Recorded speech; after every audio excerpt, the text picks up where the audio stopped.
Muy buenas noches, bienvenidos una vez más a Vibra on Back para América Latina. Gracias por acompañarnos. A los que están en vivo en el programa, pues bienvenidos y muchas gracias por estar acá. A los que escuchan o ven la grabación, esperamos que nos puedan acompañar la próxima vez en el programa en vivo. Recuerden que somos una comunidad global.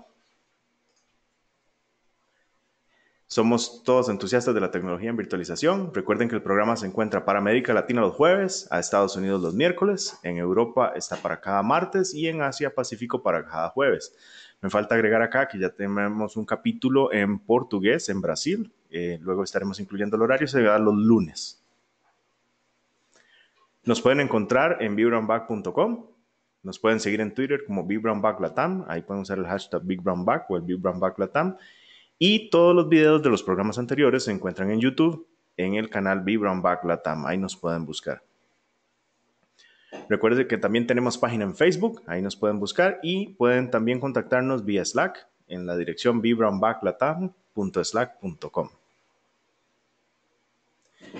Esta noche nos presenta David Espejo, nos va a dar una introducción a Kubernetes y el Google Kubernetes Engine. Adelante, David. Listo, buenas noches a todos. Ya ven mi pantalla, ¿sí? Creo que sí. Listo, ven, el objetivo de esta sesión es un poco recoger mi escaso conocimiento acerca de Kubernetes y el Kubernetes Engine de Google y poder compartirlo con la comunidad, porque creo que es una manera también de aprender juntos y de seguirnos motivando a aprender.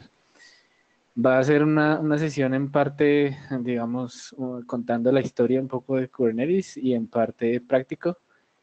Y como últimamente suelo hacer la advertencia, como les mencionaba, mi conocimiento aún es superficial sobre Kubernetes, así que espero poder tener respuesta para algunas de sus preguntas, quizá para otras no.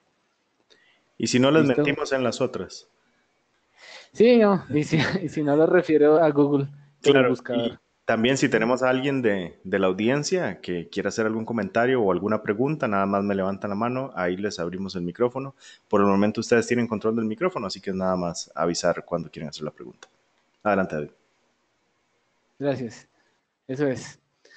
Listo. Entonces lo primero, ¿por qué? Pues, antes de decir qué es Kubernetes y todo eso, creo que entender por qué hablamos de una herramienta como esta o por qué todo el mundo está hablando o mucha gente está hablando de Kubernetes. Hay una metodología que para el desarrollo de aplicaciones modernas, para la nube, aplicaciones como servicio, que se conoce como aplicaciones de 12 factores o la metodología pues, de los 12 factores.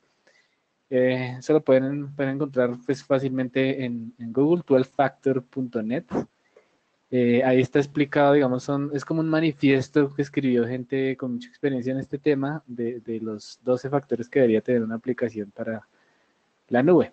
Algunos de ellos y que resuenan para nosotros, gente de infraestructura, porque quizá otros no, tienen que ver con esos atributos que ubiqué allí, escalabilidad, resiliencia, portabilidad, la habilidad de poder hacer actualizaciones fácilmente y también hacer rollbacks fácilmente. ¿Sí? Entonces, toda la idea de esta sesión y el tema de aprender de Kubernetes es ver en qué punto entramos nosotros, ¿sí? No se trata de, bueno, vamos a tener que forzarnos a ser developers, quizás no, pero sí tenemos que, digamos que tener en cuenta que Kubernetes llegó para quedarse, que no es un proyecto juguete, sino que pues ha sido probado a gran escala, escala Google por años. Así que digamos que de ahí viene el por qué. No es completa la explicación del por qué con este slide, ¿sí? Esas aplicaciones modernas necesitan escalar fácilmente para responder a demanda. Necesitan ser muy resistentes a fallos, de eso es lo que habla la resiliencia, recuperarse fácilmente, o sea, que sea muy difícil eh, tumbarla, digamos. Un alto nivel de portabilidad, un poco de esto hablábamos en la sesión pasada que hablamos de Docker, que es como una de las temas que busca principalmente los desarrolladores y es, yo desarrollo mi aplicación aquí, no sé, en el laptop, pero quisiera que funcionara igual en la nube privada, en la nube pública, en la infraestructura A, B, C, la que sea. Eso se llama portabilidad y pues tiene mucho que ver con los containers. Y lo otro, el tema de las actualizaciones. Entonces, como sé que esto puede ser un poco pesado de asumir y más un jueves a las 9 de la noche, pues decidí adoptar una manera diferente de contar esta historia. Resulta que hay una persona de la comunidad en Estados Unidos que trabaja en este tema de Kubernetes y un día la hija le preguntó qué era eso. Y él pues se vio enfrentado a la dificultad de explicarle a una niña de 7 años qué es Kubernetes. Así que escribió un pequeño libro usando los peluches favoritos de la niña. Ese libro está gratis en internet. Hay algunos eventos en los que se puede conseguir físico, que es la guía ilustrada para niños acerca de Kubernetes, donde la protagonista es esta jirafa que se llama Fifi. Es una aplicación hecha en PHP que vivía en un proveedor de hosting normal y decidió moverse a un contenedor, ¿sí? Con su amiga la ballena, que ustedes saben que pues, es el símbolo de Docker. Ese es el link donde pueden encontrar el libro completo, es corto, pues no espero que sea la lectura nocturna para los niños de aquí de los hijos de la comunidad, pero pues digamos que ya teniendo experiencia en el tema de contarle historias a los niños, pues veo que esa es una manera muy útil de contar una historia De fijo los vas a o de, o dormir, de- o de- o de dar un mensaje. Entonces fíjate que no es tan rara como parece la historia. de verdad. Pues resulta que esta aplicación, dime. Esto va muy de la mano. Apple también ha venido impulsando mucho lo que es meter programación y todo desde la escuela, ¿verdad? Entonces sí han Sí, querido como empezar a empapar a los niños de una vez con estos temas. eso es.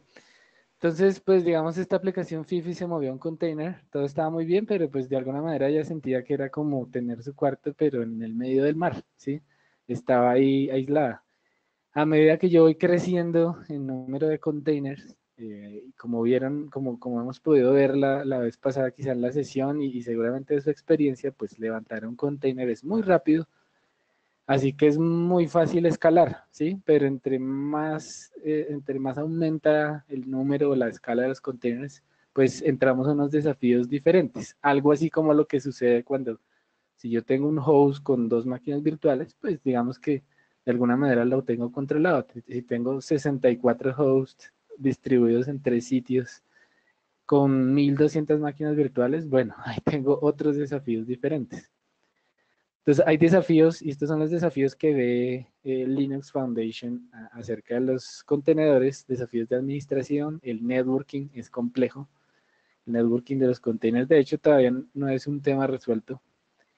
Este término de scheduling lo vamos a ver mucho en la documentación de Kubernetes. Básicamente es como un programador, ¿cómo le diríamos? Como el que agenda, a ver, si lo hacemos un símil en la vida real, en las líneas de autobús en varios países, generalmente hay una persona encargada de agendar los buses, ¿sí? Quizás eso se ha modernizado mucho más, pero hoy día en muchos lugares sigue habiendo una persona que es el famoso despachador, el que se encarga de agendar los autobuses, ver si hay demanda para mandar un bus ahora o hay que esperar, etcétera. Esa labor de scheduling la hace Kubernetes, de decir, mire, yo tengo que cumplir con cierto número, cierta escala de la aplicación, tengo que poner esta parte de la aplicación a correr en este lugar, esta parte en este otro lugar, etcétera. Eso es el famoso scheduling. La otra parte es distribución, precisamente eso de manejar, o sea, mi aplicación ya está dividida en pequeñas partes, ahora cómo la distribuyo de una manera que sea consecuente. Si mucho de esto no les queda claro en este momento, no se preocupen, recuerden que estamos yendo de poco en poco y de todas maneras la exploración va a ser superficial. Y la parte de balanceo de cargas es complejo, ¿sí? Si yo tengo un container que tiene una aplicación web como la que vimos en la sesión pasada con un servidor web Nginx, pues es sencillo, ¿sí? Hago un NAT y lo expongo a internet. Si tengo 1500 de esos, para soportar un sitio de alta demanda, pues necesito hacer balanceo y un balanceo que sea eficiente. Entonces, eso es otro desafío. Y el desafío que creo que la vez pasada lo tocamos en buena medida y es la persistencia de los datos. ¿sí? Por defecto, los datos de un container mueren con el container. Así que esos datos tienen que persistir en algún lugar, o si no, pues esto no sería muy sostenible. Entonces, esos son los principales desafíos que ve nuestra amiga Fifi al vivir en un container en medio de alta mar. Cuando ella se empieza a preocupar por esto, pues ustedes verán en el libro que la ballena se va y le dice, pues ni modo, lo siento, esto es lo que puedo hacer. Y ahí aparece en el horizonte el Capitán Cube, que es el personaje de Kubernetes. Entonces, ¿qué es? Ahora sí, ¿qué es Kubernetes? Vamos a pasar los próximos pocos minutos mostrando qué es Kubernetes. Primero, el término, ¿dónde sale esa palabra tan extraña? Es un término en griego que significa timón y es curioso porque de esa palabra tenemos nuestro término moderno gobernabilidad, por ejemplo. Gobernabilidad viene de Kubernetes. Bien, entonces es como que haya alguien al mando de esa cantidad exorbitante de containers. La verdad es que la historia de Kubernetes es muy interesante. Quizá Google no inventó los containers, pero sí los llevó a una escala que quizá nadie más lo ha tenido que llevar, ¿sí? Google quizá encabeza la lista de los hyperscalers, esas compañías que tienen unos desafíos de escala que nadie más en el mundo tiene, así que tienen que inventar sus propias herramientas. Ese fue el caso de Borg, ¿sí? Es el sistema interno de Google, no sé hasta qué punto aún lo usen exactamente como es. Pero Borg es el que se encarga de gestionar en una escala masiva aplicaciones en containers. Una parte de Borg fue liberado por Google y donado como open source en el 2015. Fíjense que es muy nuevo. Así que Google liberó una parte de su núcleo como código abierto y pues de eso se creó un mercado y todos los vendors de TI tradicionales están tratando de ver cómo ser compatibles con eso, para que veamos la magnitud del impacto de este proyecto. En ese link pueden ver el paper original que describe cómo funciona Borg, ¿sí? De ahí se originó Kubernetes. En resumen, pues es una herramienta abierta para automatizar el ciclo de vida de aplicaciones en containers. Entonces aquí es muy importante. Si la aplicación no está en containers, olvidémonos de Kubernetes.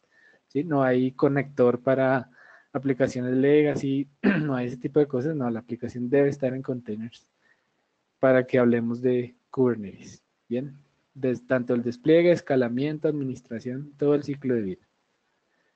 Entonces ahí vemos en la imagen que el Capitán Cube le da a Fifi un label, ¿sí? Como un carnet que la identifica. Ya vamos a ver de qué se trata eso. Entonces eso es porque Kubernetes, uno de los aspectos principales de Kubernetes es que usa labels, precisamente etiquetas, y todo esto tiene que ver con la gran escala. Kubernetes está pensado para la gran escala. Entonces, si yo tengo muchas aplicaciones y muchos componentes de esas aplicaciones, tengo que tener una manera de ordenarlos, de identificarlos, y para eso son los labels. Esos labels se pueden aplicar a todo tipo de objetos en Kubernetes y pueden almacenar varios tipos de información, por ejemplo, los roles, por ejemplo, atributos, entre otros. Y Kubernetes puede agrupar basado en labels y puede consultar esos labels. Si no es claro, va a ir quedando, espero yo, un poco más claro a medida que lo vemos. Entonces, este es un ejemplo. Tengo un par de containers, ¿sí? Esos son los cuadros que dicen C. Y así se ve un label. Un label es a diferencia quizá de un tag que yo asigno, por ejemplo, en el Bitsphere Client, que es un texto que pongo allí. En un label en Kubernetes es un key value pair, ¿sí? Lo que llaman un par de llave y valor. Entonces, ¿cuál es la llave aquí en el primero? Por ejemplo, app, y su valor es front end, ¿sí? Entonces, hace parte digamos, del entorno de front end o del entorno de back end, etcétera, de ahí en adelante. Y, por ejemplo, esa llave de environment, env, me diría si es desarrollo o si es QA, ¿sí? Por ejemplo, para este caso específico. Esto es tomado en material de Linux Foundation, que al final les voy a contar de qué se trata. Pero eso es básicamente una etiqueta. Yo tengo N cantidad de contenedores, pero de alguna manera allí puedo ya empezar a identificar qué es qué. ¿sí? Y después, por ejemplo, podría agrupar todos los que sean de QA, ¿sí? Como yo ya les di un label, y como yo puedo consultar esos labels, entonces podría buscar, por ejemplo, todos los que sean de QA y filtrar solo esos, todos los que sean del entorno de desarrollo o todos los que hagan parte del frontend de la aplicación, etcétera. Vamos a ver un poco más de esto aquí. Entonces, aquí hay algunos elementos y esto ya es como un glosario de Kubernetes. La unidad básica, digamos, así como el átomo es la unidad básica en la química, por lo menos la tradicional o la clásica, en Kubernetes esa unidad pues atómica es el pod, ¿sí? Entonces, ¿qué es un pod? Un pod es uno o más containers agrupados. Típicamente, no se ponen de acuerdo, pero al parecer lo que dice la gente que sabe de esto es que típicamente solamente hay un container en un pod. Entonces, si volvemos aquí, esto que ven en el cuadro azul sería un pod, ¿sí? Con un par de containers. ¿Cómo decido yo si ubico un container, dos containers, n containers dentro de un pod? El resumen de la regla es si los dos containers están realmente muy estrictamente ligados, pues sí los puede poner en pod, pero idealmente que sus pods sean muy pequeños. Entonces, probablemente tenga solamente un container por pod. Bien. Generalmente, y esto es, bueno, esto es casi una regla en Kubernetes, como es la unidad básica de ejecución que usa Kubernetes y debajo de eso no hay nada más. Entonces, siempre el contenido de un pod se ejecuta en el mismo host. Aquí no estábamos hablando de host SX, ¿no? Recuerden de la vez pasada que hablamos de Docker. Esto es la máquina, ya sea virtual o física, donde está corriendo el motor puede ser Docker, y a su vez está corriendo el agente de Kubernetes. Ya vamos a ver un poco más de la arquitectura de Kubernetes. Pero en resumen, en esos hosts de los que hablamos la vez pasada, donde yo ponía a correr múltiples containers, ahí simplemente corre un agente de Kubernetes y hay un maestro arriba que los administra. Eso es el resumen de la arquitectura de Kubernetes. Entonces, si yo tengo, por ejemplo, aquí un container web y tengo otro pod con un container de base de datos, por ejemplo, pues no puedo asegurar que los dos corran en el mismo host, ¿sí? Lo que sí puedo asegurar es que todo lo que esté dentro de un pod va a correr siempre en el mismo host agrupado. Comparten la red. ¿Qué es eso de namespace? Lo vamos a ver casi que al final. Aquí estamos yendo, digamos, de abajo hacia arriba, de lo más específico hacia lo más macro en Kubernetes. Pero esto en resumen es comparten una red privada que se crea automáticamente en Kubernetes. Ese es el resumen de esa característica. Bien, entonces es como si, no sé si han tenido contacto, por ejemplo, con vCloud Director o con este tipo de soluciones, pero por ejemplo en vCloud Director yo puedo crear una VApp y dentro de esa VApp poner varias máquinas.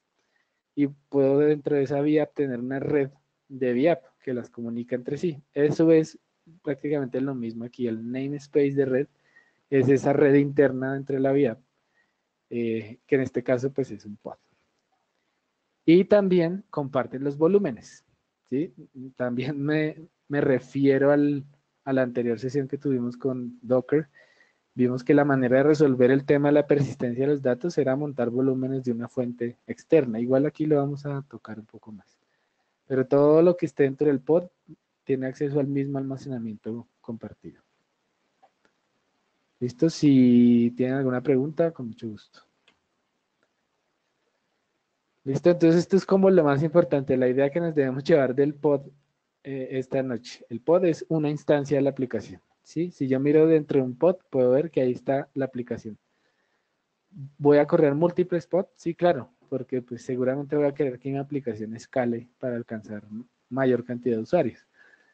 Pero el pod es esa unidad básica en la que cabe la aplicación. Listo, el libro también habla que, bueno, que Fifi ahora empezó con unas ideas raras, estaba muy interesada en los temas de clonación y genética y demás. Entonces le preguntó al Capitán Q, bueno, ¿qué puedo hacer para tener una copia de mí misma? ¿Sí? O múltiples copias de mí misma. Entonces, ya volviendo a Kubernetes, aquí es donde entra el tema de los controllers. Hay varios tipos de controllers. Esos controllers corren en el master, bueno, en adelante un poco ahí. El nodo maestro, ahí corre el controller. Uno de los tipos de controller, y el que vamos a ver aquí, es el replication controller. ¿Sí? Es el que se encarga de tomar un template del pod, ¿sí? Que es algo así como si yo creara una plantilla de una máquina virtual, y lo va a replicar la cantidad de veces que yo le diga, ¿sí? Pero no solo lo va a clonar y fin de la historia y me desaparecí, no. Él va a cuidar de esa replicación hasta el final de sus días. Entonces, por ejemplo, si yo le digo, cree 3 réplicas de este pod, ¿sí? Necesito que esta aplicación esté replicada 3 veces. Él no solo la va a clonar, sino que la va a monitorear todo el tiempo. Entonces, si hay 3 copias y una de ellas cae, Kubernetes va a desplegar un nuevo pod para completar los 3 que deben estar corriendo. ¿Sí? Ese es el famoso self-healing o la autorremediación de Kubernetes. Y pues ahí está implícito el autoescalamiento. ¿Sí? Yo puedo poner reglas para autoescalamiento, pero pues en términos básicos del Replication Controller lo que hace es, si yo le dije al comienzo que tuviera 3 réplicas, va a hacer hasta lo imposible por mantener esas 3 réplicas, pase lo que pase. Así tenga que crear nuevos pods. Incluso si mueren los 3 pods, puede volverlas a crear los 3 de nuevo. Bien, ese es el Replication Controller y por esa misma vía se puede utilizar para hacer actualizaciones de la aplicación, que eso es algo que vamos a hacer aquí en vivo, porque los demos en vivo nunca fallan, ¿no? Aquí en vivo vamos a hacer No un sería rol. momento Vibram Back si no fallaran. Sí, o sea, un rolling upgrade. ¿Qué es un rolling upgrade? Por ejemplo, de nuevo, si vuelvo a mi ejemplo de los 3 nodos corriendo cada uno un pod de la aplicación, pues yo lanzo una nueva versión de la aplicación y lo que ocurre es que se actualiza un nodo a la vez. Entonces, se mantiene el acceso a la aplicación mientras se va actualizando. Esa es la metodología del rolling upgrade. Entonces, como el Replication Controller tiene la habilidad de desplegar nuevos pods y tiene la visibilidad de cuál es el estado de los pods, pues él es el encargado de hacer esos rolling upgrade. Aquí vamos a ver que cuando lance una nueva versión de la aplicación, va a haber un tiempo en el que todavía se ve la la antigua versión, pero no dice como error 503 o ventana de mantenimiento porque estamos actualizando, nada de eso. La aplicación sigue disponible, solo que en algún momento simplemente actualizo el browser y ya está la nueva versión. Entonces, eso es otro mundo. Listo, entonces Fifi estaba muy contenta con sus múltiples copias de sí misma, pero pues ella dijo, aunque yo soy muy increíble y me gusta relacionarme con copias de mí misma, me gustaría conocer otro tipo de animales. Entonces el Captain Cube le dijo, pues sí, vas a tener acceso a otros animales, te voy a dejar abierta esta puerta y vas a poder conocer a otros y otros te van a poder conocer. Eso en Kubernetes son servicios. ¿Sí? Entonces, cuando yo creo un servicio, yo estoy agrupando pods más unas políticas de cómo correrlos. Bien, aquí vamos a ver un poco los servicios en la práctica.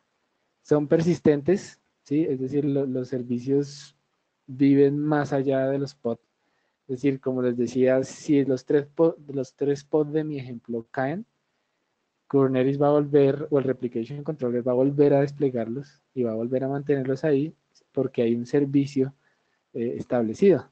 Entonces, realmente el servicio es el que le dice a todo el clúster de Kubernetes, mire, aquí hay una aplicación que escucha por tal puerto y entrega tales servicios. ¿Sí? Entonces, no sé si han escuchado por ahí ese término Service Discovery, que es algo muy importante en cualquier herramienta de gestión de containers. Es eso, básicamente Kubernetes en este caso tiene un par de métodos para descubrir servicios. El más utilizado y el más recomendado es DNS. Kubernetes tiene un add-on para DNS, entonces va a poder descubrir otros servicios como Fifi descubre que hay un elefante, que hay un león, que hay una tortuga, descubre sus particularidades a través de DNS proveída por Kubernetes. ¿Sí? Entonces, todo eso, fíjense que estamos yendo de capa de abstracción en capa de abstracción hacia arriba y no hemos terminado.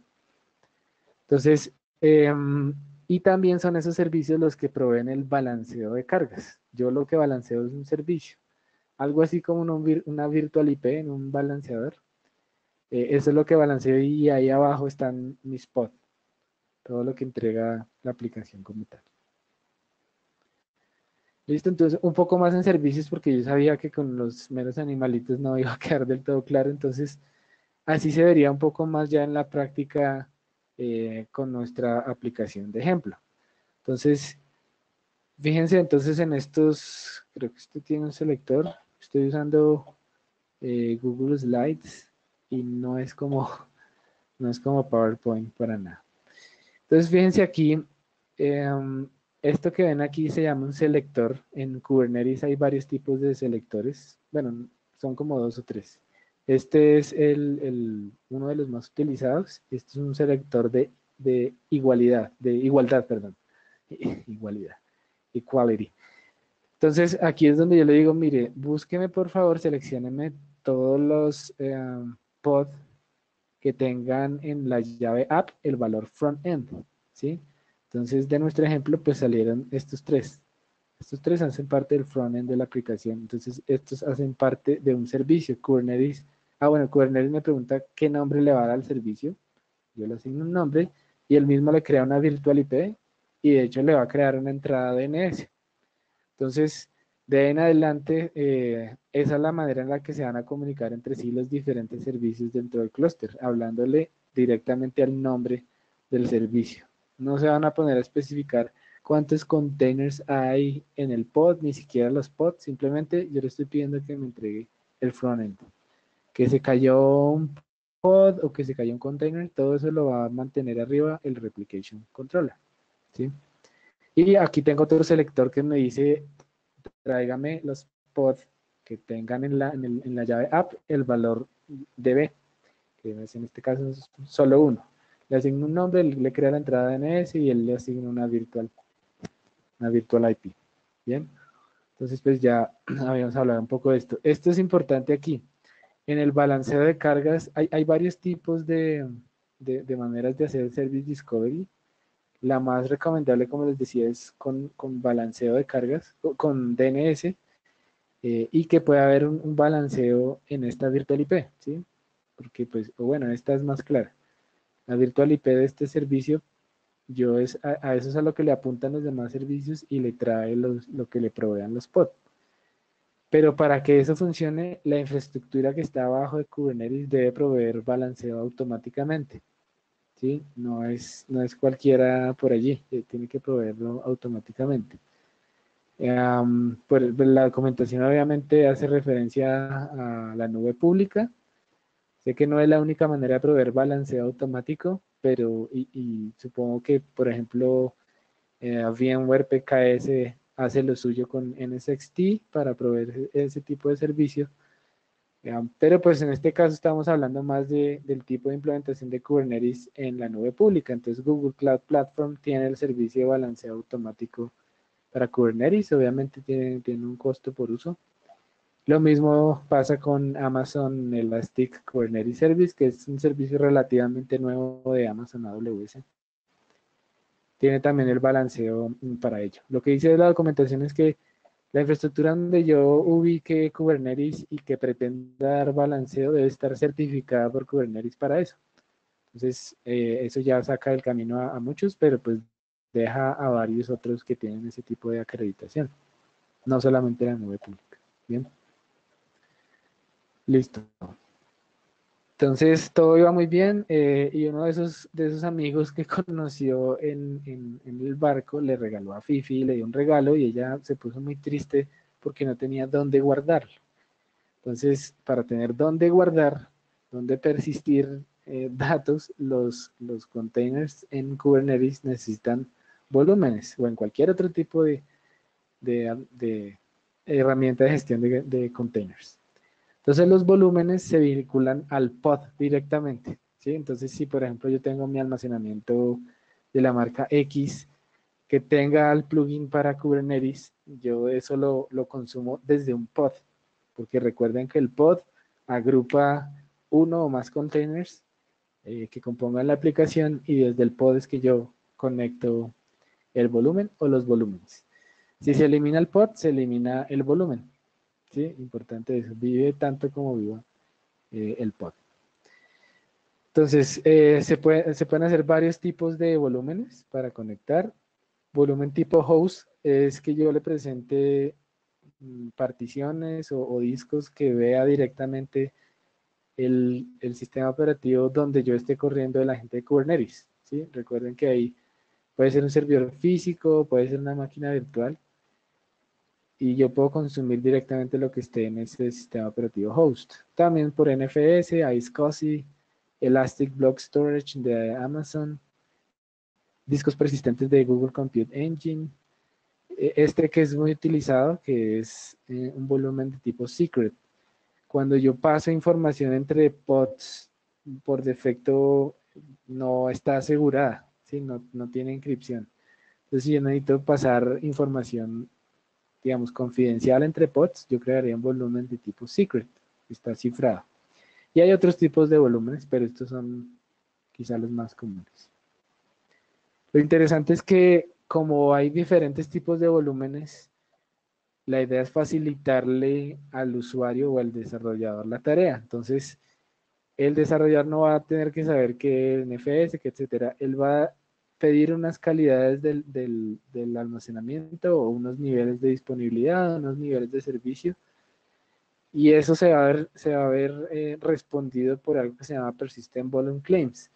Esto es como un pool de almacenamiento, digamos, en que hay diferentes, digamos que metimos todos estos tipos de volumes en una caja, en un pool, y ahí está discos de host, NFS, iSCSI, AWS, etcétera. Dependiendo de lo que pida el usuario, va a haber unas reglas aquí que le van a traducir, lo van a provisionar y se lo van a entregar. Una manera diferente, radicalmente diferente de consumir el almacenamiento. Ni siquiera hay políticas ni nada de esos temas. El usuario no tiene que involucrarse en eso. Él pide simplemente unas cualidades del almacenamiento y estos persistent volume claims se lo van a entregar de esa manera. Listo, eso es en Kubernetes. Aquí es curioso porque, como nota al margen, esta es la manera particular de Kubernetes de manejarlo, pero como muchas de las cosas que suceden en este mundo de la tecnología, no es estándar. Entonces, si ustedes miran Cloud Foundry, él tiene su propia manera de manejar el almacenamiento, que se llama Diego, si no estoy mal. Si miran otros, no sé, Mesosphere, cada uno tiene su propia manera de manejar esto. Entonces, ahora resulta que hay una fundación, como alguien decía hace poco, la fundación de esta semana es la fundación de cómo manejar el I/O para las aplicaciones nativas de la nube, y se está tratando de crear una especificación estándar para todos. Listo. Y finalmente los namespaces. Resulta que ya la jirafa, esta Fifi, dijo, bueno, yo necesito un poco de privacidad, ¿sí? Aquí está muy chévere, muy interesante todo, todos son muy especiales, pero necesito algo de privacidad. Y esto es ella en la ducha. Entonces, el Captain Cube le dijo, tengo lo que necesitas. Estos se llaman namespaces. Los namespaces, en resumen, yo lo entiendo como un tenant en una nube, ¿sí? Es una manera de encapsular ya toda esa lógica, toda esa abstracción, todos esos recursos y proveer aislamiento de otros. Entonces, agrupa todo lo que vimos, servicios, pods, controller, volúmenes, etcétera, y lo aísla de los demás.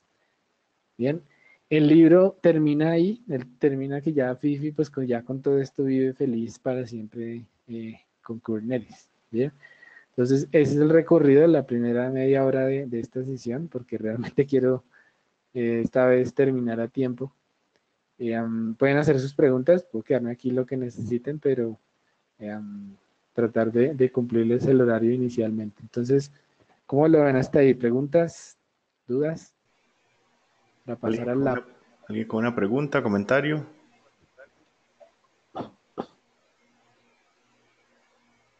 Listo, entonces pasemos al lab, si no es más. Listo. Este pues no es una introducción a Google Cloud Platform porque eso nos tomaría otra sesión aparte y hay buen material. De hecho, la misma plataforma me parece que es bastante amigable para aprender. Esa nos la da Kyle en el próximo programa. Y seguro Kyle, sí, como un nuevo Googler, nos va a dar una introducción a esto y a muchas cosas más. Exacto. Dale. Entonces, en este link pueden pedir una cuenta gratuita que dura un año y les da $300 de crédito gratis. De hecho, después del año hay algunos productos que siguen siendo gratis, que es un tier gratuito por siempre, ¿sí? Entonces, yo estoy usando, inicialmente estaba usando esa cuenta, ahora estoy usando otra de un programa que se llama Cloud Hero de Google, pero pues que sigue siendo también gratuito. Listo. En resumen, aquí hay en la parte izquierda están pues todos los servicios agrupados de Google Cloud Platform, que es lo que vamos a hacer en este lab. Vamos a hacer toda la tarea, pues desde cero sería mentira, pero desde lo más básico para poder, eh, digamos, compilar una aplicación muy sencilla, crear un clúster de Kubernetes y desplegar esa aplicación en el clúster. Bien. Esto se puede hacer todo con clics, se puede hacer todo con la interfaz gráfica. La verdad, prefiero usar el Cloud Shell. Esta es una máquina virtual Linux que se aprovisiona automáticamente y ya tiene todas las herramientas necesarias instaladas. Tiene Git, tiene Docker, tiene G-Cloud, que es la línea de comandos de Google Cloud, tiene todo instalado. Entonces, realmente me parece más práctico. Bien, de hecho, ahí dice que la aprovisiona. Esto es como que la vuelve a encender, básicamente, porque si yo voy y miro, todavía tengo todo el contenido. O sea, no es que la máquina se cree cada vez que yo la solicite. Es mi misma máquina que venía usando. Listo, entonces, lo primero es tener el código fuente de la aplicación. Pues eso típicamente estaría en un repositorio, por ejemplo, de GitHub, y yo haría un git clone y bajaría el código fuente. Eso pues no lo cubro aquí porque mi aplicación es más básica que eso. Es esa que ustedes ven ahí que dice hello.js. Es algo muy sencillo hecho en Node, JavaScript, básicamente, y es un hola mundo, lo más sencillo posible. Bien. Ah, listo. Entonces, digamos, tengo el código fuente de mi aplicación, ya lo descargué, estoy ahí listo para iniciar. Bueno, hay un asunto aquí importante y es verificar cuál es la configuración de la zona que va a usar G-Cloud, o bueno, que va a usar el Cloud Shell para desplegar los servicios. Así como en Amazon, en otros proveedores, pues Google Cloud Platform está dividido en regiones y esas regiones en zonas. Entonces, lo que me suele pasar cuando llevo un tiempo así sin usarlo y vuelvo a pedir el Cloud Shell es que esta variable de entorno de la zona se pierde. Entonces voy a desplegar el clúster de Kubernetes y me dice no especificó la zona. Entonces empecemos por el comienzo. Esto es una variable de entorno y le digo pues que lo haga en esta región, que es como la estándar. Listo, bien. Ahora sí, entonces lo primero es que entonces que vamos a hacer un build de la imagen. Entonces, recuerden que esto ya tiene Docker instalado.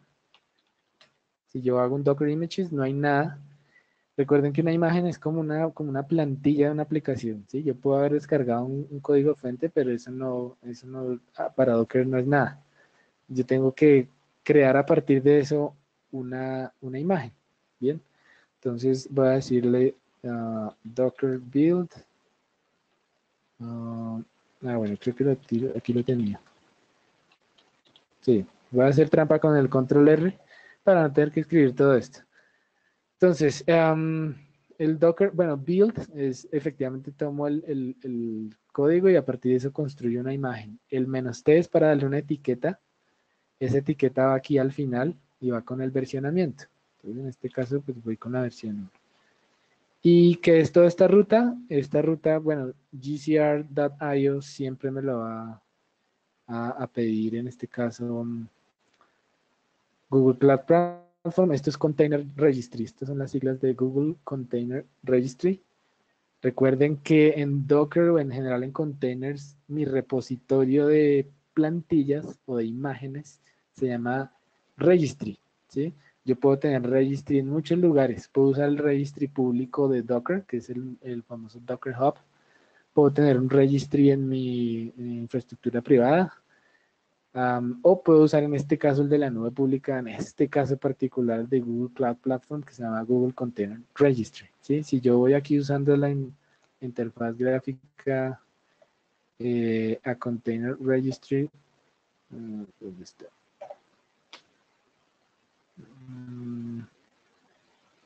Disculpen que está bastante lento en mi conexión a internet.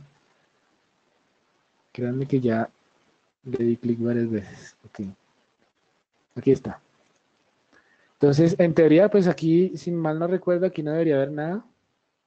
Ya le di clic. Esto debería, sí, está vacío. No tengo ninguna imagen en mi container registry. Y voy a llamar esta imagen Hola Mundo KHS. Esto es muy común que se use este término para referirse a Kubernetes. ¿Por qué el 8? Porque hay 8 letras entre la K y la S en la palabra Kubernetes. Entonces, para ahorrarnos el trabajo de escribir toda esa palabra, K8S. Listo, hola mundo K8S, la versión 1. ¿Y este punto qué significa? Que en este folder donde estoy ubicado, recuerden que yo hice un ls, tome el código que hay para construir la imagen. No es cualquier código, no es cualquier archivo, es un Dockerfile. Entonces creo que la vez pasada les alcancé a mostrar un Dockerfile. Aquí se los voy a mostrar rápidamente. Entonces recuerden que esto se arma por capas, empezando de la más básica. A partir de otra imagen, ¿sí? Recuerden que yo puedo armar una imagen a partir de otra imagen. Esta es la imagen de Node.js en esta versión. Y a partir de ahí empieza a correr otras capas. Entonces, instálese Express, que es el framework para correr esto, exponga en el puerto 8080, copie aquí el contenido de lo que hay en este archivo que fue el que les mostré, donde está el código, y lance la aplicación. ¿Sí? Eso es lo que hay en ese Dockerfile. Entonces, cuando yo hago cuando yo le digo Docker build, y al final le doy punto, le estoy diciendo tome el Dockerfile que hay en este folder en particular, mi versión 1. Así que lancémoslo en vivo y grabado. Listo, esto, si se está demorando ahí unos segundos, es buena señal. ¿Sí? Generalmente cuando falla, falla de inmediato. Es buena señal y ahí lo que deberíamos ver es que inicia a leer las capas y a construir el contenido de eso. Como yo me estoy refiriendo a otra imagen, ¿sí? Recuerden que ya empezaba from, node, etcétera. Él va a ir y va a descargar el contenido de esa imagen, ¿sí? Para que realmente esta imagen que estoy construyendo sea viable, pues yo tengo que tener todos los componentes listos. Entonces ahí probablemente vamos a ver esa actividad ahí. ¿Listo? ¿Hasta aquí alguna pregunta? ¿Duda? ¿Aporte? Mira, ahí lo está haciendo.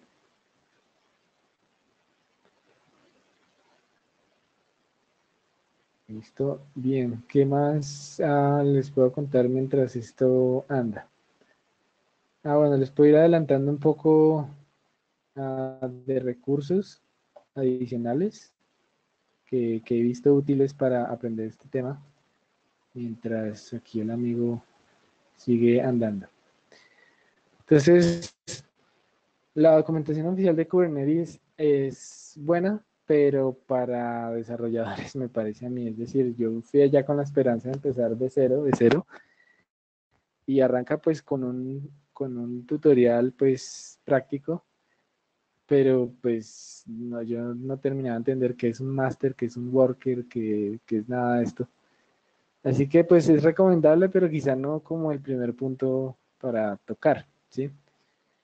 Hay algunos cursos que ahora han sido lanzados, no son gratis, pero son bastante cortos. Este curso de Coursera para arrancar, este fue hecho ya por Google, a entrenadores de Google, y este intro a Kubernetes que sí es un poco más amplio, está en edX. La diferencia entre los dos, bueno, este curso es más profundo, pero vale el doble el certificado. El primero vale apenas $50 el certificado, el otro vale 100. Es de Linux Foundation. Hay un libro que yo no lo he leído, pero la verdad todo el mundo dice que es muy bueno. Y pues este señor sí es muy buen instructor, que es Nigel Poulton, también está en Pluralsight. Y él tiene este libro que esta es la versión más actual, el libro de Kubernetes. Bien. Para los que estamos en los podcasts, en la fiebre de los podcasts, en el podcast de los Datanauts, de Packet Pushers, en el episodio 58, hice una muy buena introducción en lo que se puede hacer en audio, porque pues hablar una introducción de Kubernetes en audio no es nada fácil de hacer, pero creo que hizo un buen trabajo. Kelsey Hightower, que probablemente si lo han visto es muy activo, él es empleado de Google, es Developer Advocate, y es quizá el que más está en contacto con nosotros de este lado del mundo de la infraestructura. Y él mismo creó este proyecto que está en GitHub, que es Kubernetes de Hard Way. De hecho, en ese podcast habló de ese recurso. Bien, eso que es Kubernetes de Hard Way, ya ahorita lo vemos, pero es cómo implementar un clúster de Kubernetes paso a paso, sin nada automatizado, con fines nada más de aprendizaje, porque es largo y es complejo, ¿sí? Como para que veamos lo positivo de tenerlo en la nube pública. Listo, ahí terminó. Entonces ahora si yo le doy Docker Images, veo que ahora tengo en el repositorio mi imagen, versión 1, Hello World K8S. Listo, bien. Entonces, pero aquí esto sigue estando vacío. Entonces, pues ahí lo que yo hice fue construir una imagen, pero mi registry de containers no tiene ni idea que eso existe. Para que yo en Google Cloud Platform pueda decirle a Kubernetes, hey, toma esta aplicación y córrela, pues tiene que estar en el repositorio. Entonces, eso es lo que voy a hacer ahora. Voy a hacer gcloud, docker, push. Entonces, recuerden que en los registry o en los repositorios de Docker hay dos acciones. O yo hago pull para subir para bajar una aplicación, o hago push para subirla. ¿Sí? Una imagen en este caso. Entonces yo me refiero al nombre completo con el tag correcto y la voy a subir. Bien, eso es normal, ese warning es normal. Básicamente, ahí está, fíjense las capas. Espero que esto nos lleve a recordar la sesión anterior que tuvimos con el tema de las capas. Listo. Entonces si yo actualizo acá, ahora ya veo efectivamente que tengo mi imagen de Hola Mundo y ahí está la versión 1 de la aplicación. Listo. Entonces, con fines nada más demostrativos, aún no hemos tocado nada de Kubernetes, ¿no? Voy a correr el container localmente. ¿Sí? Aquí yo voy a hacer un Docker run sencillo. Entonces, espero que lo recordemos de la vez pasada. Un par de opciones que no habíamos visto esa vez. O bueno, una opción que es -rm, que es, voy a correr este container, pero cuando lo detenga, automáticamente se va a eliminar. ¿Sí? Entonces, esa es la opción -rm. Porque pues no, solamente es para mostrarles, para probar. Listo, entonces recuerden, este es el puerto por el que escucha el container y este es el puerto del host, o sea, el puerto, digamos, físico por el que se va a exponer la aplicación. Y voy a referirme completamente a la app. Aquí funciona control C, control V, normal. Bien, y me tengo que referir al tag específico que le di. O sea, le voy a correr localmente. ¿Listo? Recuerden que si me dio este identificador es porque efectivamente lo está haciendo. Y hay una función muy interesante del Cloud Shell y es que él se da cuenta que yo estoy exponiendo una aplicación por el puerto y él me da la opción de hacer el preview en ese puerto. Entonces aquí él me va a mostrar, ya yo no tengo que hacer el curl localmente, listo, ahí está. Esto pues realmente no es del todo cierto, todavía no estoy corriendo en Kubernetes Engine, simplemente recuerden, hice un run local con Docker. Bien, entonces voy a container ls, ahí está, voy a detenerlo y no tengo que eliminarlo porque él mismo se va a eliminar. Entonces, peaceful loss.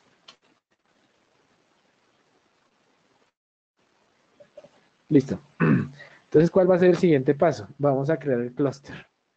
Bien, esto sí puede tomar algunos minutos más, así que Vamos a dejarlo creando y luego de eso seguimos viendo el tema de los recursos como para no quedarnos aquí mirando cómo progresa.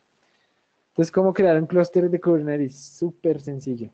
Le doy G-Cloud Container, Clusters, ahí está. Ah, bueno, lo último que yo hice fue borrarlo. Cluster Create, digamos que lo llamo Hello Cluster. Y recuerden, yo le puedo especificar un número de nodos. Bien. Esto aún no tiene nada que ver con los pods de la aplicación ni nada de esto. Son nodos donde podrían o no correr pods de la aplicación. Todo depende. Simplemente estoy creando un clúster Kubernetes. Esos nodos podrían ser servidores físicos con el agente de Kubernetes que se llama Kubelet. Pero en este caso lo estamos haciendo con máquinas virtuales. Eso es toda una discusión. La verdad, interactuando con Google Cloud Platform, me parece que sí tiene más sentido hacerlo con máquinas virtuales. Lo que me hace pensar que en el futuro quizás en muchos casos las máquinas virtuales no desaparezcan, pero su rol sí cambie.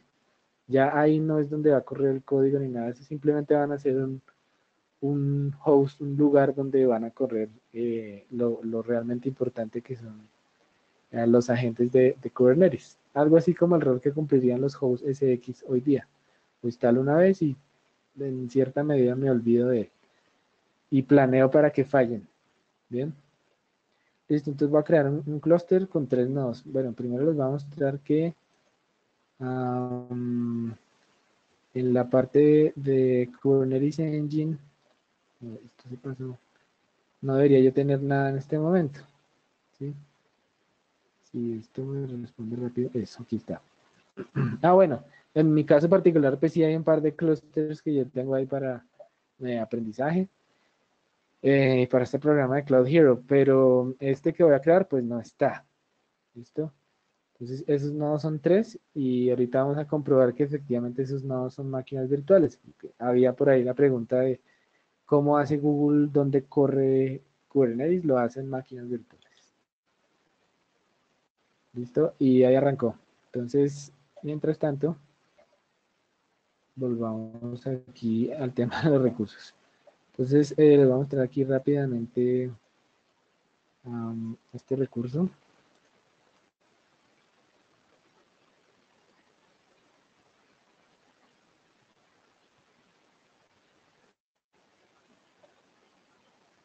Bien, ha tenido actualizaciones recientes y esto es la manera difícil. Como dicen, la manera del estudiante, ¿no? Hay dos formas de hacerlo, la fácil o la del estudiante.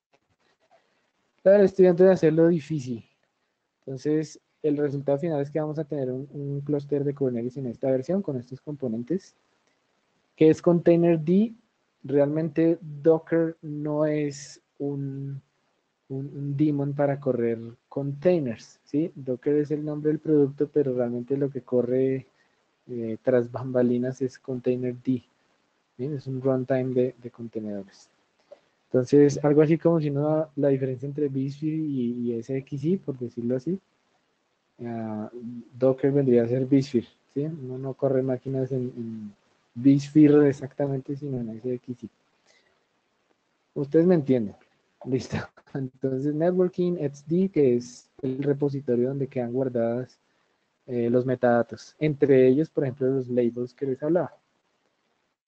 Listo. Y estos son todos los laboratorios. Casi todos se ejecutan en Google Cloud Platform, pues porque la infraestructura está preparada en GCP para Kubernetes. Y esto es la cantidad exorbitante de tareas resumidas. Ahí adentro hay una cantidad más de lo que hay que hacer para un clúster Kubernetes.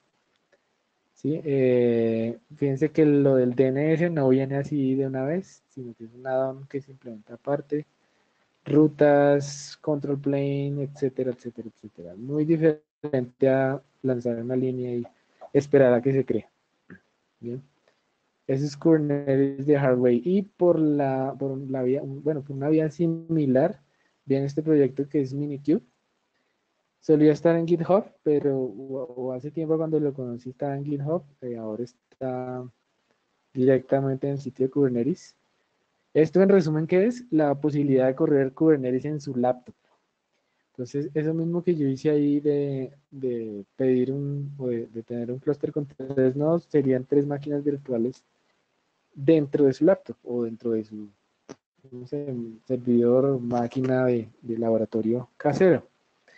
Entonces, ¿qué máquinas virtuales? Lo puede hacer con Workstation, se puede hacer con el de Oracle, que no me recuerdo cómo se llama.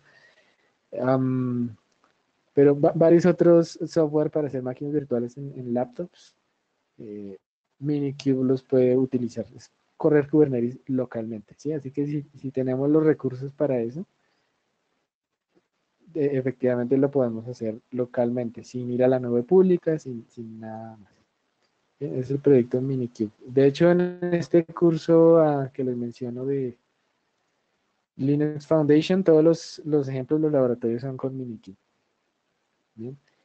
Esto aquí es por si realmente ya pues les da mucho interés el tema. A mí me parece súper interesante. Quizás no es lo más escalable, pero sí es muy interesante esto de los Pico clusters. Ya mucha gente por ahí en la comunidad los ha compartido, cómo los usan y demás. En resumen, son varias unidades Raspberry Pi. Hay otros modelos también, pero pues como atractivo el Raspberry Pi. Inicialmente con tres nodos y pues digamos que con los recursos preparados para correr ahí Kubernetes. Entonces, ese clúster que yo estoy creando ahí con tres máquinas virtuales podrían ser tres Raspberry Pis corriendo containers, ¿sí? Arranca en 79. Hay gente muy aficionada a esto. Digamos, no soy la autoridad porque aún no tengo uno, pero es muy interesante uno cargar un clúster Kubernetes para todo lado. Quizás si yo lo fuera a pedir, lo pediría con Switch, creo que es este modelo 3S, porque no sé cómo más se podrían comunicar entonces los nodos entre sí, ¿sí? El modelo 3S tiene un Switch de gigabit de 5 puertos para ellos, 140 $140. Bien, muy interesante opción para hacerlo. Creo que ya Ariel Antigua un poco había hablado de esto y nos mostró algo de cómo implementar a Kubernetes y vimos que no es nada fácil. Pero pues es la mejor manera de aprenderlo a profundidad. Vamos a ver cómo va este amigo. Ok, listo, ahí está. Entonces, bueno, de hecho aquí se actualizó. Ahí está, entonces, si yo voy y miro aquí G-Cloud, Compute, Instances List, esto me da listado las máquinas virtuales que yo tengo en mi cuenta. Yo debería ver varias, pero debería ver tres exactamente que sean del Hello Cluster, ¿sí? Entonces, listo. Entonces hay bootcamp, fíjense, aquí están las tres del Hello Cluster. Esa es la confirmación de que Google corre Kubernetes en máquinas virtuales. ¿Bien? Son tres máquinas virtuales que componen mi clúster Kubernetes. Listo. Entonces, ahora, ¿qué sigue? Pues uno no despliega un clúster nada más para verlo, ¿no? En este caso necesito desplegar una aplicación ahí y que Kubernetes haga toda esta magia que vimos hace un rato con esta aplicación. Entonces, ¿qué es interesante? Que si yo implementara Minikube, por ejemplo, en mi laptop o usara un Pico Cluster, lo que sea, tendría acceso a la herramienta de administración nativa de Kubernetes que se llama kubectl o Kube Control, pues. Uno de las maneras sencillas en las que uno puede ver en que realmente una plataforma de nube pública es completamente o da un servicio de Kubernetes administrado realmente nativo es que me dé acceso a kubectl, ¿sí? Al comienzo, al parecer no todos lo hacían, ya hoy día la mayoría lo hacen. Así que en GCP no es la excepción, yo tengo acceso directamente a kubectl. Entonces le voy a decir que corra mi aplicación. Hay una abstracción adicional que no tocamos ahí en los slides, que es un deployment. Entonces, un deployment es donde viven los servicios y todos estos elementos que vimos. Realmente un deployment es lo que yo escalo. Entonces, y dentro del deployment viven los pods. Si están un poco perdidos al respecto, tranquilos. Yo también estoy un poco aterrizando en el tema, pero ¿a dónde viene lo del deployment? Es que aquí lo que yo le voy a nombrar, bueno, en español, lo que yo voy a nombrar hola web es el nombre del deployment y me voy a referir a eso más adelante. Entonces, bueno, aquí Docker Images y ahora sí, kubectl, run, hola web. Y, ok, ¿cuál es la imagen? La imagen, nuestro amigo de acá.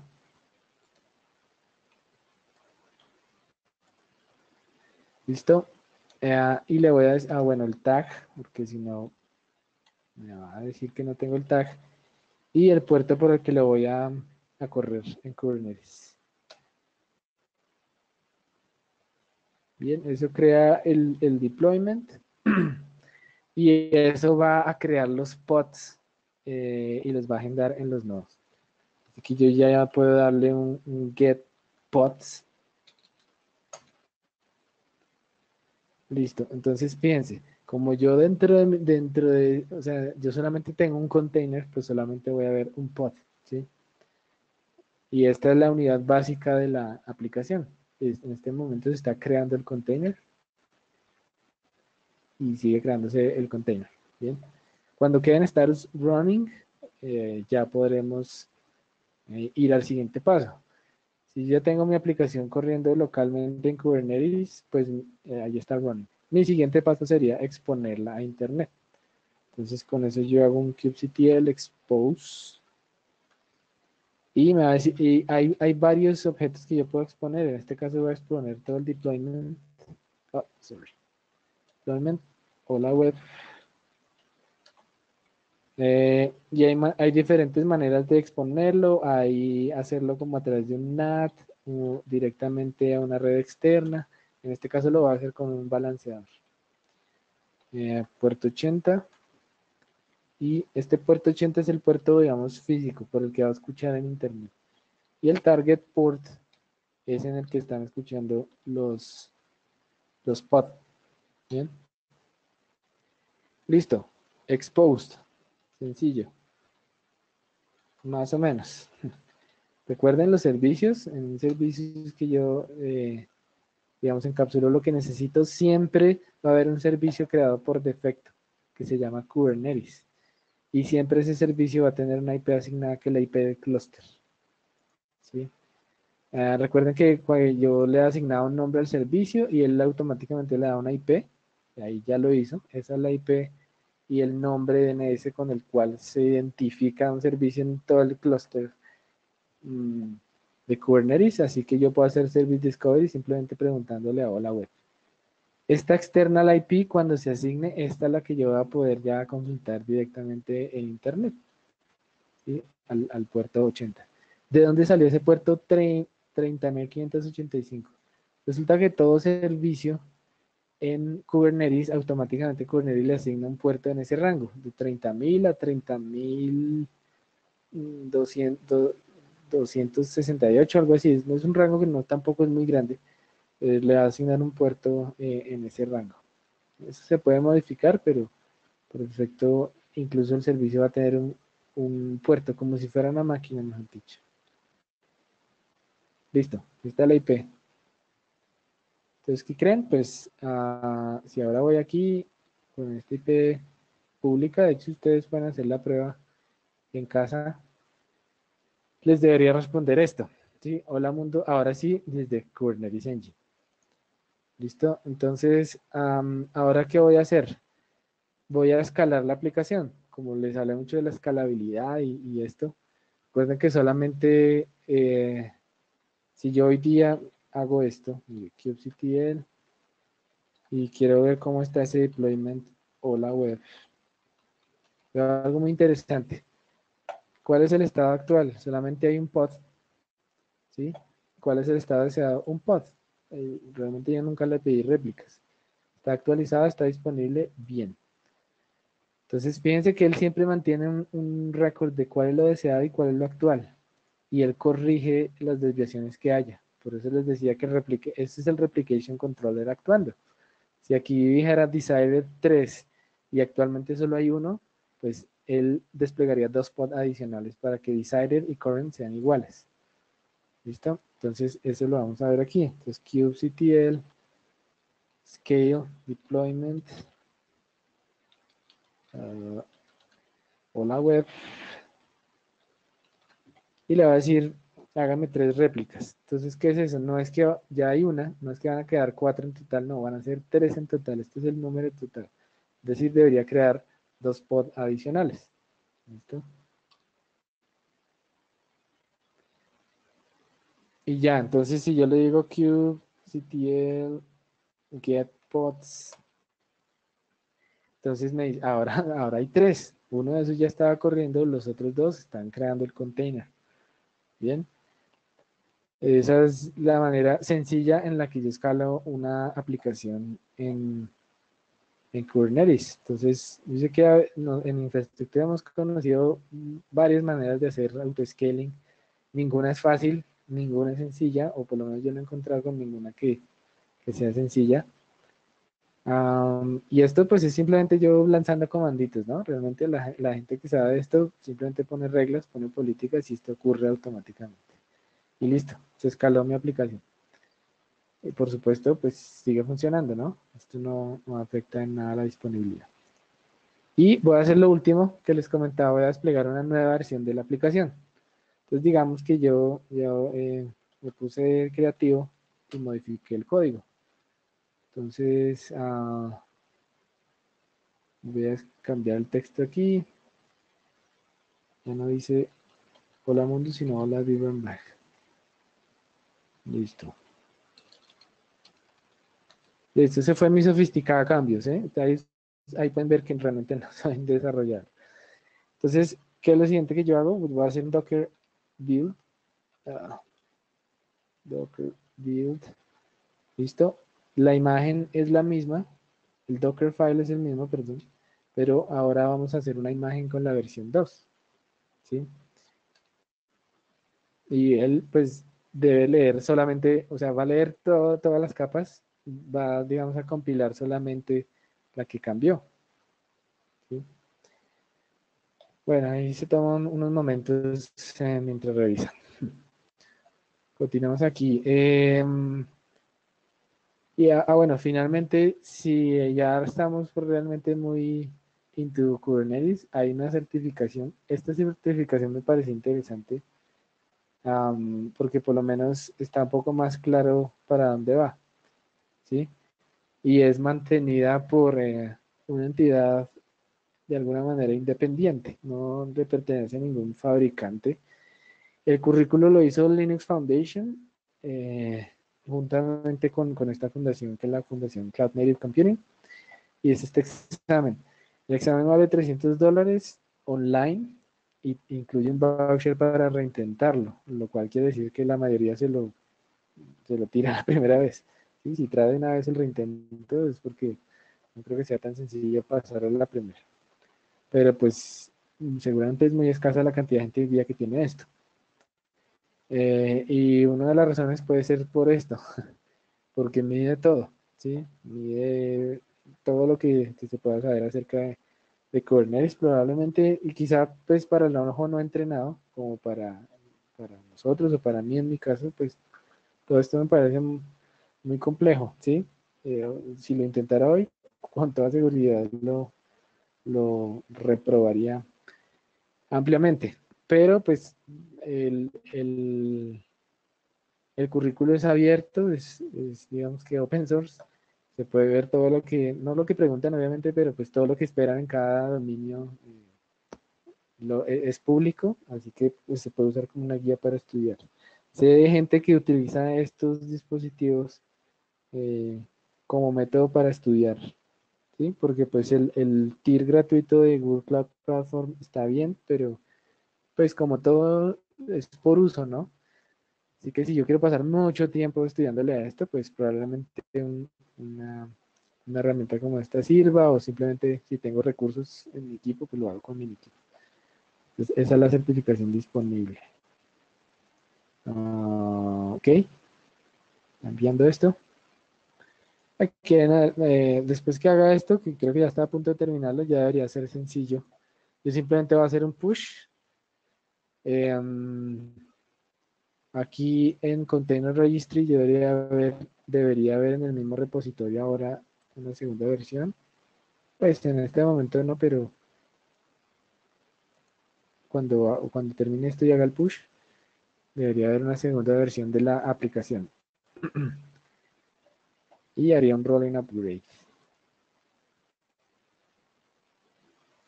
Piensen que para la mayoría de las capas dice usando catch. Usando catch solamente modifica lo que correspondía al código, que fue lo que cambió. Ahí está la maravilla de los containers. Listo. Entonces ahora le digo kubectl set image para este deployment que se llama hola web. Le voy a decir, bueno, hola web. Ahora apunta a nuestro amigo. Sí, super las encuestas.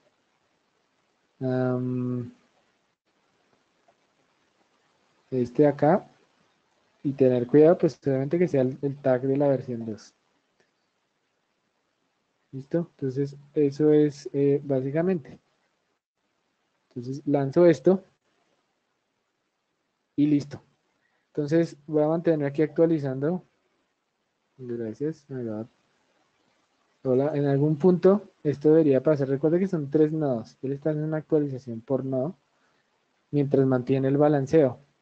¿Sí? Y mientras va deshabilitando, digamos, el acceso al container que se está actualizando. O sea, todo esto es automático. En algún punto debería cambiar de hola mundo a hola Bag. Bien. No es inmediato y esa es la gracia, ¿no? Por eso es rolling upgrade. Que yo puedo mantener mi aplicación funcionando mientras actualizo. Listo.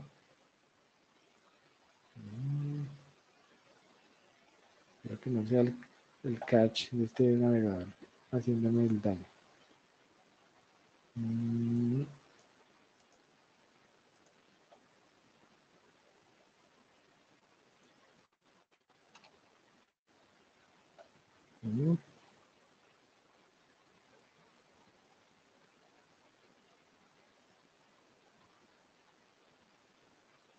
Bueno, en algún punto va a cambiar porque creo que ya hasta ahora tenerlos viendo un refresh de un browser no es lo más divertido.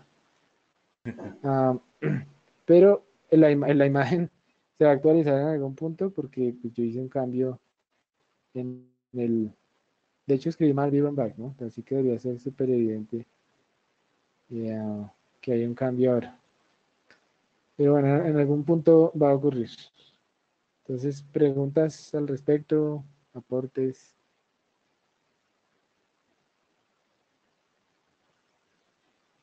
Listo. Mientras eso termina, pues creo que ya con eso terminaría la sesión. Voy a poner esto aquí para que se puedan ver mejor los recursos que he visto que son útiles para seguir aprendiendo de este tema. ¿Preguntas al respecto? ¿Alguien con preguntas o comentarios?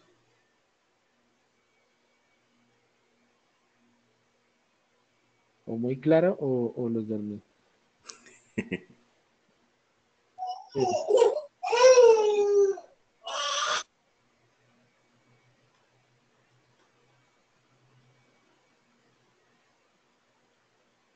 ¿Están vivos? Recuerden que están en mute. Pueden controlar su micrófono.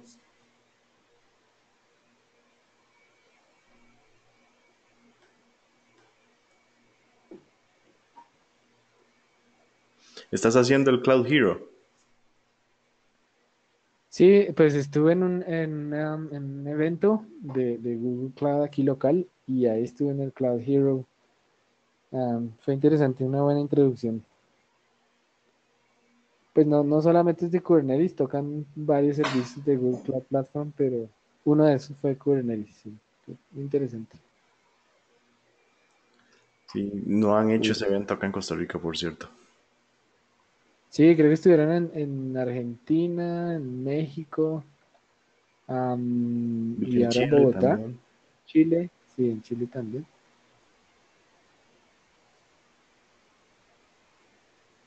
Y, y nada que actualice esto. Yo estoy mirando y no.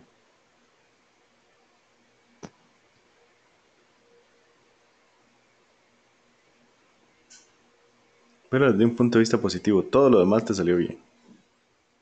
Sí, sí, sí. Realmente esto era, esto era cosmético. Pero sí, mostrarles que la aplicación sigue funcionando. Listo. No, bueno, si nadie más tiene más preguntas, pues creo que podríamos concluir allí. Claro. ¿Nadie tiene comentarios, preguntas? Si no, vamos a hacer el cierre por acá. Buenas noches, ¿qué tal?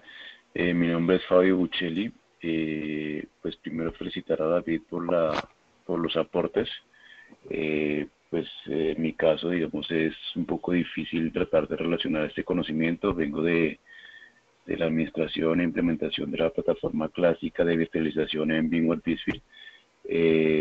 Simplemente es para reconocer el esfuerzo y el trabajo que hace, porque pues la verdad, como les comento, desde mi punto de vista es realmente complicado y pues me parece bastante importante las fuentes, los documentos, todo lo que nos está mostrando, pues sí lo revisaremos un poco más en detalle para entender. Este realmente es de mis primeros encuentros con esta plataforma y pues apenas estamos aprendiendo de esto. Entonces, es el motivo de que tal vez, en mi caso, no sé si los demás compañeros, colegas, no se atrevan tal vez a preguntar o a hacer sus aportes, porque realmente es un tema, pues para nosotros, un poco nuevo. Entonces, pues simplemente eso, ese es mi aporte, mi comentario, y pues muchas gracias por la información y por la exposición. Eso Gracias. es. No, no, bien, Fabio. Sí, pues la verdad es que esto, como decías, yo creo que esto llegó para quedarse y sí, efectivamente, de hecho, mi trabajo día a día no es con Kubernetes, esto es más una iniciativa propia de ir aprendiendo porque realmente como ven, si le pongo tremenda capacidad, simplicidad, poder a un desarrollador, es muy difícil que ya después de que conozca Kubernetes quiera otra cosa, ¿sí? Y por ahí abajo, pues las aplicaciones se harían para Kubernetes y la infraestructura ya no va a ser tanto el tema de lo físico, sino nuestro rol sería más mantener Kubernetes, ¿sí? Conocer cómo andan las aplicaciones ahí. Entonces, sí, vale la pena y pues qué bueno que se han podido conectar. David, Alexander tiene una pregunta. Está haciendo una consulta. Dice cómo hizo el port forwarding al publicarlo. Que si él mismo lo hace de manera nativa al darle el comando. Sí, el port forwarding lo hice en el momento en que, bueno, ya estoy compartiendo pantalla. Cuando lancé la aplicación, no sé si vieron, hay una parte en la que yo Te le paso, dije, te paso la pantalla otra numeral, vez. numeral. Sí, dale. Dame un segundo. Ujú, ya.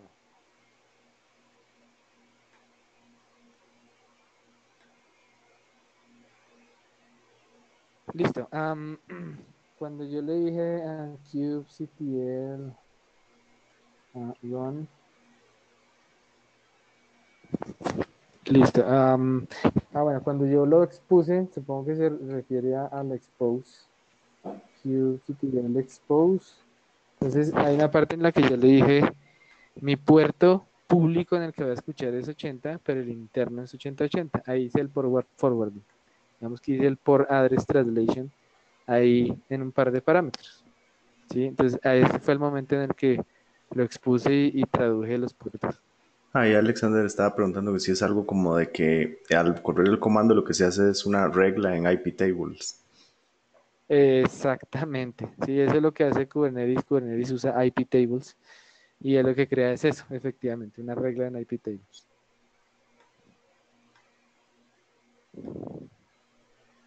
Listo, ahí te agradece. Bien, con gusto. ¿Alguien más con alguna otra pregunta?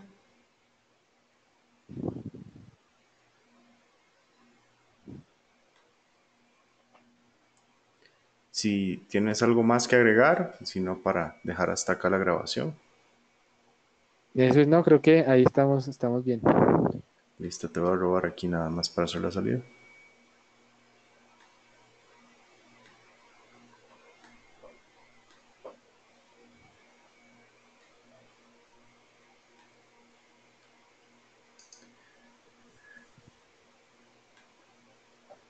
Bueno, les agradezco a todos los que estuvieron participando por acá, a la gente que escucha y ve la grabación. Recuerden también revisar los recursos que compartió David para mayor documentación y más información. También, si tienen alguna pregunta, ahí pueden buscar a David Espejo en Twitter para hacerle alguna consulta en el proceso de aprendizaje que él también ha llevado, porque lo importante es, muchos de nosotros realmente no trabajamos con esto, lo aprendemos por una cuestión de curiosidad también y para entender cómo funciona, ¿verdad? Y qué hay detrás de esto.